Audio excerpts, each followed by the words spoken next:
Isu yang menggemparkan dan amat-amat menggemparkan untuk anda semua pada hari ini.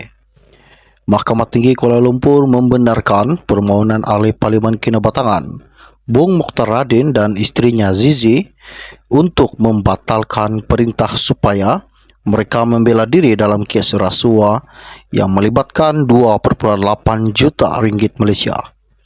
Hakim Azhar Abdul Hamid petang ini membenarkan permohonan semakan oleh pasangan itu yang menyasarkan keputusan Mahkamah Session Kuala Lumpur pada tahun lepas. Kelihatan Zizi menangis di dalam kandang tertuduh sambil suaminya duduk di sebelahnya. Azhar memerintahkan pasangan itu dilepaskan dan dibebaskan daripada semua pertuduhan jenayah. Pada 2 September tahun lepas, Hakim Perbicaraan Mahkamah Rendah Rozina Ayub memutuskan bahawa pihak pendakwaan berjaya membuktikan kes prima facie boleh bertanggungjawab terhadap Bung dan Zizi dan memerintahkan kedua-dua mereka membela diri atas pertuduhan rasuah yang berjumlah 2,8 juta berkaitan pelaburan unit amanah. Semasa prosiding mahkamah terbuka pada hari ini, Azhar memutuskan bahawa ini adalah kes yang wajar untuk mahkamah jenayah menggunakan budi bicara melibatkan kuasa penyamaan. Ketika ditemui media di pintu masuk kompleks Mahkamah Kuala Lumpur petang tadi, Bung dilihat tersenyum sambil Zizi yang menahan seduh berdiri di sebelah beliau. Ketika diminta mengulas mengenai masa pembebasan pasangan itu berkaitan pelepasan tanpa pembebasan, Timbalan Perdana Menteri Ahmad Zahid Hamidi daripada kes rasuah yang dikaitkan dengan Yayasan Akal Budi, Bung menafikan kaitan kedua-dua kes.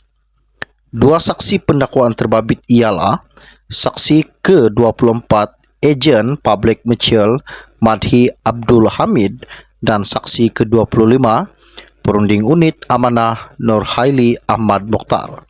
Sementara itu juga, Timbalan Pendakwa Raya Lau Chin Ho berkata mereka akan mendapatkan arahan daripada pihak atasan di Jabatan Peguam Negara sama ada akan merayu ke Mahkamah Rayuan. Pada 3 Mei 2019, Bung meminta dibicarakan atas 3 pertuduhan menerima rasuah berjumlah 2,8 juta untuk mendapatkan kelulusan Felkrah Berhad melabur sebanyak 150 juta dalam unit amanah public mutual. Mengikut pertuduhan pertama, Bung yang ketika itu mempengerusi bukan eksekutif Felkrah didakwa telah menerima rasuah wang tunai 2,2 juta daripada Madhi melalui Zizi di cawangan Public Bank Taman Melawati di Kuala Lumpur antara pada jam 12.30 tengah hari dan 5 petang pada 12 Jun 2015. Bagi pertuduhan kedua, Bung didakwa menerima suapan wang tunai yang berjumlah 262,500 daripada Madhi menerusi akaun publik Islamik yang bernombor 0447978116 yang didaftar atas nama Zizi untuk tujuan yang sama. Bung juga didakwa telah menerima suapan wang tunai berjumlah 337,500 ringgit daripada Nur Haili menerusi akaun publik yang bernombor 0447978224 yang didaftar atas nama Zizi. Dua kesalahan terakhir itu juga didakwa dilakukan di lokasi yang sama pada jam 12.16 tengah hari dan 12.28 tengah hari pada 19 Jun 2015.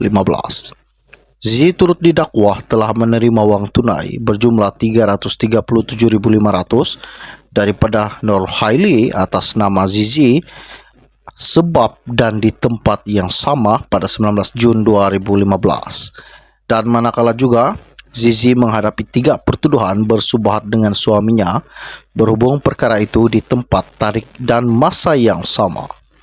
Pada 17 Mei tahun lalu, pihak pendakwaan menutup kes selepas memanggil 30 saksi untuk memberi keterangan pada perbicaraan Mahkamah Rendah yang bermula pada 2 Januari 2020. Selain Madhi dan Nur Haili, Antara saksi pendakwaan lain yang dipanggil memberi keterangan ialah bekas Menteri Kewangan Ahmad Husni Muhammad Hanazlas, bekas pengurusi besar Felkra Adnan Yusuf, ahli lembaga pengarah Felkra Habibah Sulaiman, dan penolong pengusaha SPRM Nur Syaril Syarul. Bung dan Zizi diwakili Peguam, Hathimulan dan Kumerendaran. Sekian info dari saya untuk Anda. Kita akan berjumpa lagi. Salam jumpa dan salam kenal. Bye-bye.